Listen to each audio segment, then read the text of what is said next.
അങ്ങനെ ഇവിടെ ഞങ്ങളുടെ 2 ഡേയ്സ് ട്രിപ്പ് സ്റ്റാർട്ടാവാണ്. ഞങ്ങൾ പത്മനാഭസ്വാമി ക്ഷേത്രത്തിലേക്ക് പോവാണ്. ആദ്യമായിട്ടാണ് കൺമണിയായിട്ടൊരു ലോങ് ട്രിപ്പ് പോണത്. അതൊരു 10 hours ജേണി.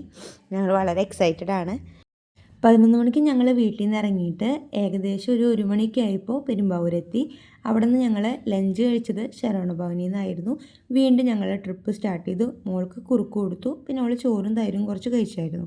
5 മണിയായപ്പോൾ ഞങ്ങൾ ഒരു ബ്രേക്ക് എടുത്ത് വീണ്ടും ചായയൊക്കെ കുടിച്ച് കുറച്ച് നേരം റെസ്റ്റ് ചെയ്ത് വീണ്ടും ഞങ്ങളുടെ ട്രിപ്പ് സ്റ്റാർട്ട് ചെയ്തു. അങ്ങനെ ഏകദേശം ഒരു 10 മണി 10:15 കൂടിയിട്ട് ഞങ്ങൾ ട്രിവാൻഡ്രം എത്തി.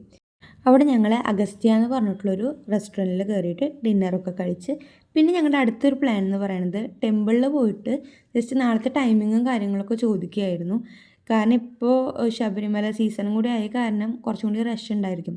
അങ്ങനെ ഞങ്ങൾ അമ്പലത്തിൽ പോയപ്പോൾ അറിഞ്ഞത് 3:30 അമ്പലം തുറക്കും. അത് കഴിഞ്ഞ് ദർശനത്തിനായിട്ട് സ്പെഷ്യൽ ടൈമിംഗ് ഉണ്ട്. 3:30 തൊട്ട് 7:30 വരെ സമയമുണ്ട്. അത് കഴിഞ്ഞാൽ പിന്നെ അടച്ചിട്ട് വീണ്ടും അമ്പലം തുറക്കണത് 8:30 തൊട്ട് 11:30 വരെയാണ്. അങ്ങനെയാണ് പിന്നെ ടൈമിങ് വരുന്നത്. അപ്പോൾ ഞങ്ങൾ മോർണിംഗ് തന്നെ എന്തായാലും അമ്പലത്തിൽ പോകാമെന്ന് വിചാരിച്ചു. ഞങ്ങൾ 6 മണിയോടുകൂടി എഴുന്നേറ്റിട്ട് ഒരു 7:30 കൂടി അമ്പലത്തിലെത്താം. 8:30 ദർശനം ടൈമിംഗ് ആണ് പ്ലാൻ ചെയ്തത്. അങ്ങനെ ഞങ്ങൾ അവിടെ അടുത്ത് തന്നെയുള്ള 1 കിലോമീറ്ററാണ് ഡിസ്റ്റൻസ് ഉള്ളത്. ചിരാഗി എന്ന് പറഞ്ഞിട്ടുള്ളൊരു ഹോട്ടലിലാണ് ചെക്ക് ഇൻ ചെയ്തത്. നമുക്ക് ഓൾറെഡി മുന്നേ പരിചയമുള്ള ഹോട്ടലാണ്. ഋഷി ഇടയ്ക്ക് പോകുമ്പോൾ അവിടെ തന്നെയാണ് സ്റ്റേ ചെയ്യാറ്. അങ്ങനെ മോർണിംഗ് 7:30 കൂടി ഞങ്ങളവിടെ എത്തി. കുറച്ച് വെയിറ്റിംഗ് ഉണ്ടായിരുന്നു. അങ്ങനെ 8:30-9 മണിയോട് കൂടിയിട്ട് ഞങ്ങൾ തൊഴുത് പുറത്തിറങ്ങി.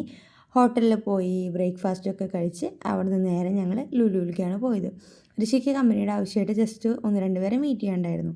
അത് കഴിഞ്ഞ് ഷോപ്പിംഗ് ഒക്കെ കഴിയുമ്പോഴേക്കും ആൾ തിരിച്ച് വന്ന് ഞങ്ങൾ ലഞ്ച് പാരഗണിയിൽ നിന്ന് കഴിച്ച്.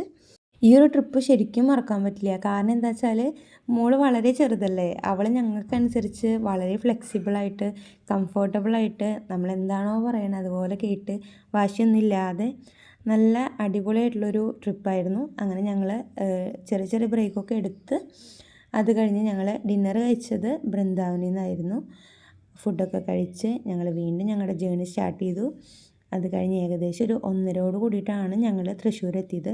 ഞങ്ങൾ തിരിച്ചു വരുമ്പോൾ NH കൂടിയിട്ടാണ് വരുന്നുണ്ടായിരുന്നത്. അപ്പോൾ കുറച്ച് റഷും അതുപോലെ വർക്കും കാര്യങ്ങളൊക്കെ ബ്രിഡ്ജിൻ്റെ വർക്കും കാര്യങ്ങളൊക്കെ നടക്കണ കാരണം കുറച്ച് ലേറ്റായി.